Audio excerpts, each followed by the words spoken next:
Welcome, welcome, welcome back. It's been a while. It's probably been more than a month since I've posted a video. Just got a little tied up. You know how that goes.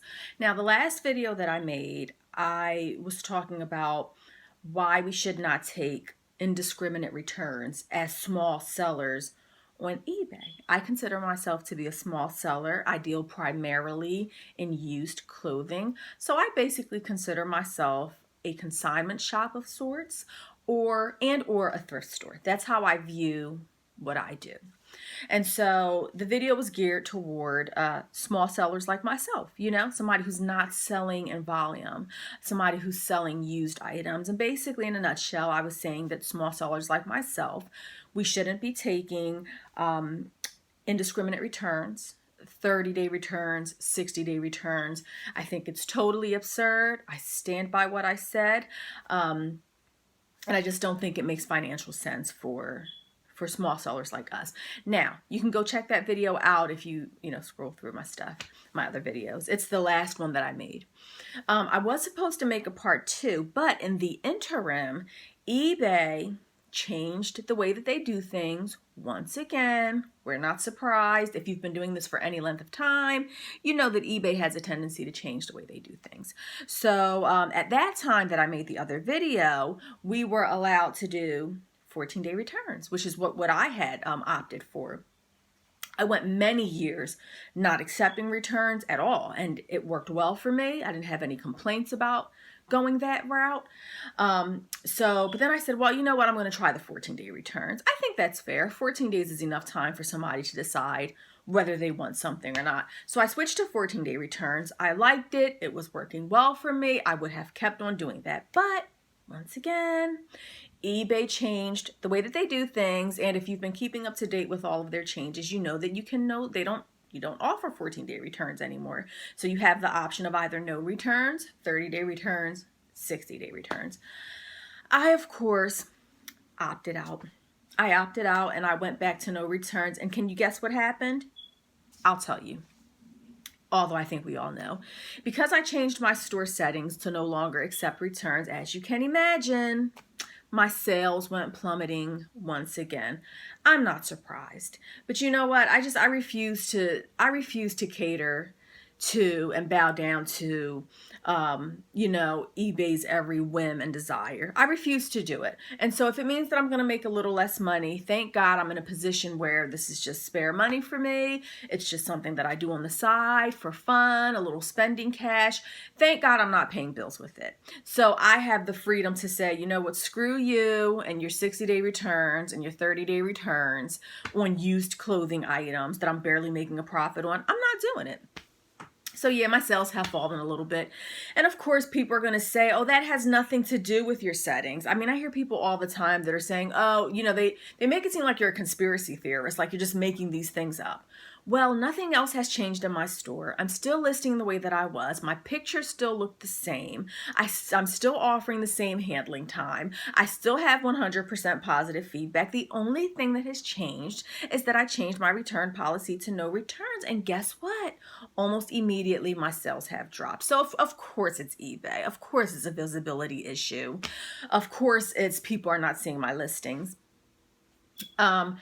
And just real quickly before I get into the subject matter at hand, what this video is about, I just want to say that, eBay is often boasting about how many, millions of people that they have, customers they have. But it's funny that I can have a shirt listed for 60 days and I'll have 15 views. And it's not a trashy shirt. It's a modern shirt.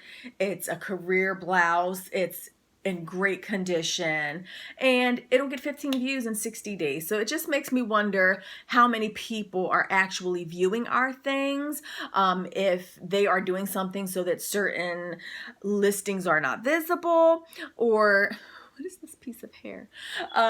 Or if it's just a matter of they just don't have, as many people shopping on there as they would lead us to imagine. So you can draw your own conclusion. With that being said, they say don't bite the hand that feeds you. So I'm not gonna, eBay, they're a for-profit business. That's what they do. They're about profit. They're not about us. you know, the small seller. I don't think they're not making a ton of money off of me. So, you know, they're really catering to the customers. As it is, that's fine. You know, I'm in their world. I'm going to play their game to an extent. So I'm not going to kick their back in. So let's go into the subject matter. A lot of people often ask me how I got started selling things, and a lot of people seem interested. And normally, one of the first questions that people ask me, where do you get your stuff from to sell? Well, I can help you with that. And a lot of these, I mean, you've probably heard these before, but I just want to go into a little more detail about how I get what I get. The very first item that I ever sold on Facebook, I'm sorry, on eBay, was a pair of boots that didn't fit me. And they were a new pair of boots. And I said, you know what? I'm going to try this. This was probably 9-10 years ago. It all started with a pair of boots. And when I sold that pair of boots, I was addicted immediately. I loved it. I love the thrill.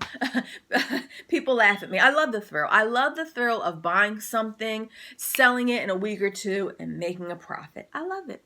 So if you want to get on board, I'm going to tell you that my suggestion to you is to dip your toes in the water a little bit and see if you like it. So what I mean by that is start with what you have already in your house. Go through your clothing. I think the clothing is like one of the easiest in terms of shipping. It's very easy to ship a blouse or a dress or a skirt or even a pair of shoes. Okay, so what I'm saying is you don't start off the very first item you sell is a fragile little trinket, you know, when you really have no experience with shipping tiny little glass things. I would suggest against that. So start with a clothing item that you no longer wear. Look it over, make sure it's in excellent condition. And I'm going to stop right there, okay, because I said excellent condition. One of my videos coming up soon, what we're going to do together, okay, is we are going to go over the terminologies of like new, excellent, good, fair, poor condition. I feel as though we need to review this because a lot of people are having difficulty understanding what these words mean. And what I mean by that is that I have purchased several clothing items because I am not only a seller, but I am a consumer of used clothing goods that are described as excellent condition items. And they get to me and they have wash wear, they have a tiny hole in them, they might have a stain. Stop describing your stuff as excellent if it is not in excellent condition. So you stay tuned for that video because I'm going to have to school some of y'all because y'all got to stop with this excellent stuff and sending me clothes that look like they've been run over by a truck. But that's neat. Back to the subject matter. You want to start with something in your house, a clothing item, look it over, make sure it's in great condition, and list that and see how that goes. And just dip your toes in the water. That's the first place to start. Now, once you've sold maybe 3, 4, 5 items, 10, whatever your comfortability is, then you can start moving on to going out, buying things for the purpose of flipping them. Now, what I might also suggest to you is to maybe even start on Marketplace, okay, or your local FB groups, okay? Start in there. Try listing a few things there just to get a taste of, you know, what people are looking for, how to take nice pictures, how to describe items. And that's a good place to get your feet wet, is selling locally, because it's the same premise. It's the same premise whether you're selling locally or on eBay. You have to have a nice picture. You have to have a great description. So do that, okay? Get your feet wet. Now, when your comfortability level is up, then you can expand a little bit. Talk to your friends and family. Talk to your coworkers. Let them know what you're doing. A lot of people don't want to be bothered. I mean, you would not believe, or maybe you would believe, how difficult it is to bag up the stuff that you no longer want, put it in a bag, and take it to the thrift store. I mean, I have driven around for a month, okay, for 30 whole days with a bag in my trunk, waiting to get to the thrift store. It's just too much for me. It's too much sometimes to get to the thrift store. You know, I'm preoccupied with a bunch of other things. So I might get a whole bag together and I'm like, I got to get this to the thrift store. I want to donate it. It takes a month to get there. It's a problem for me. So you'd be surprised that a lot of people are like me. They don't have the time to go to the thrift store, or they just don't have the inclination to do it. Whatever the case may be. They want to get rid of stuff. They don't want to be bothered with taking it to the thrift store. A lot of times they'll just throw it on the curb.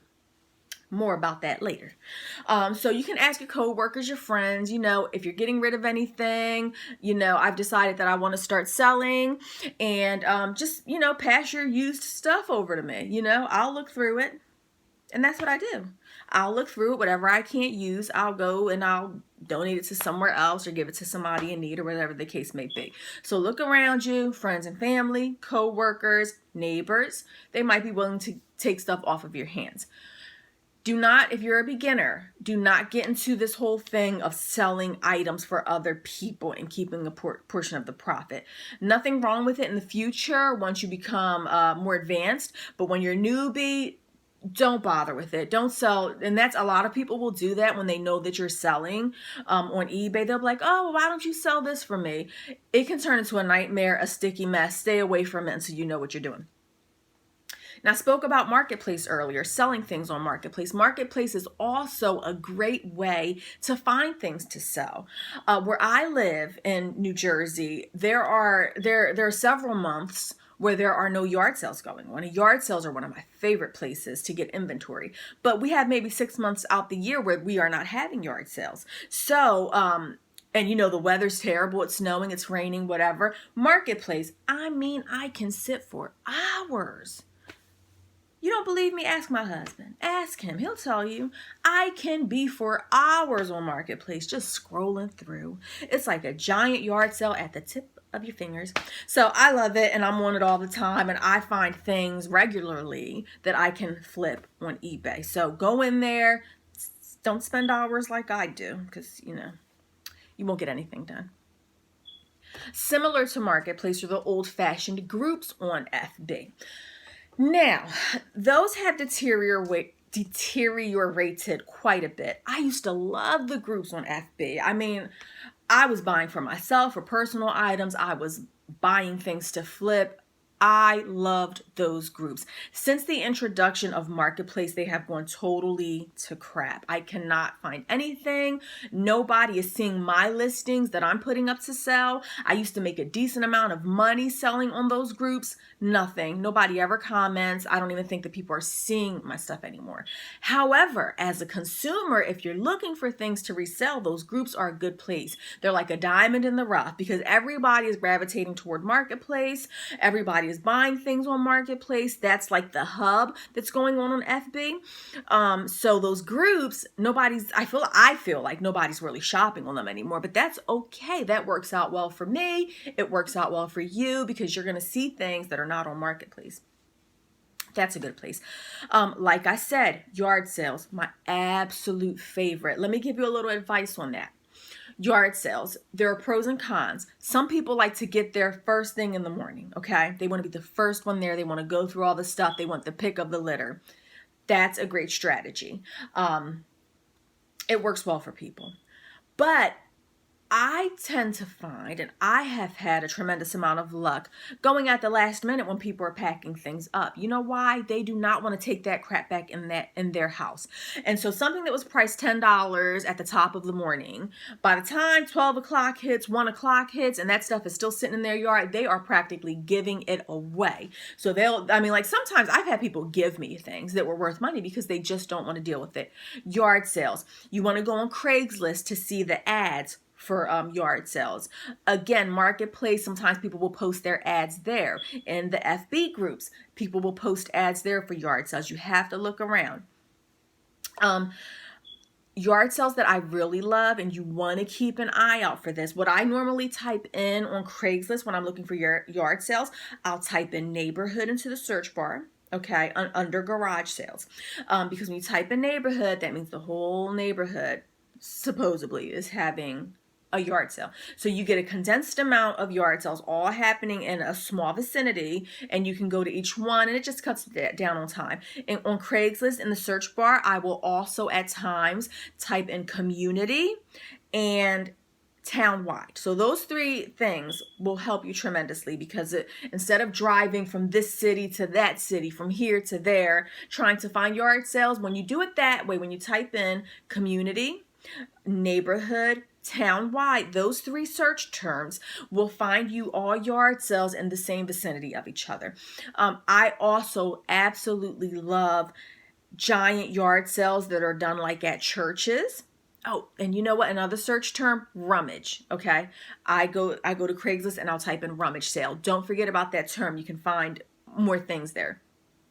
I like the church yard sales. I like the school yard sale. So you can type in those things as well, because oftentimes a church, they'll have a parking lot and everybody will converge there to sell, and you get a decent amount of people there. So I like that. All those terms, I like that much better than going from town to town looking for individual yard sales. Of course, we cannot forget thrift stores. I mean, it's a staple. A lot of thrift stores are getting really nuts these days with their prices. Okay. So you'll have to do a little searching around to find thrift stores that are going to cater to what you want. Again, a lot of the prices can get a little crazy at thrift stores, and I've even heard and seen situations where thrift stores will actually put on their door a sign that says, "We do not sell to resellers," which I think is crazy because they are resellers. But you know what? I stay away from places like that because I don't want to be bothered. To me, it's poor customer service. It leaves a bad taste in my mouth, and I'm not going to patronize your business if you're not willing to work with me. Deuces, I'll find something else. So thrift stores, don't forget about those. And in that same spectrum, check your local churches. Oh, these are like my little diamonds in the rough, okay? There are a few churches, and it's kind of popular now, churches that will have little thrift stores in their basement or a building on their property.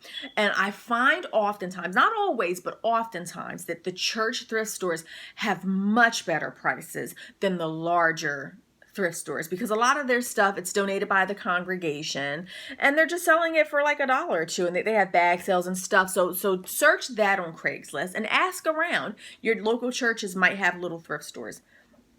And finally, and forgive me if I've missed something, this one is going to throw you for a loop, and this is not for everybody, but hey, I'm just throwing it out there, okay? If it's not for you, don't throw the baby out with the bathwater. That's what I was taught. So you take what you can use, and whatever you can't use, forget about it. But here's my last place: dumpster diving.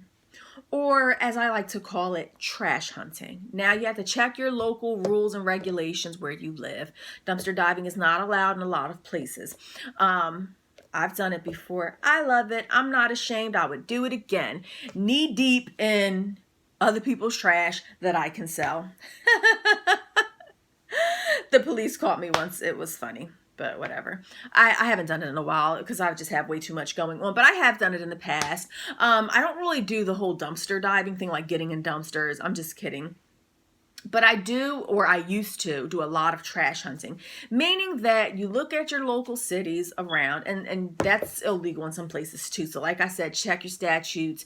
It's up to you to know the law. I'm not telling you to do anything. I'm giving suggestions. You have to use your common sense. But like, I've driven around in neighborhoods when it's trash night.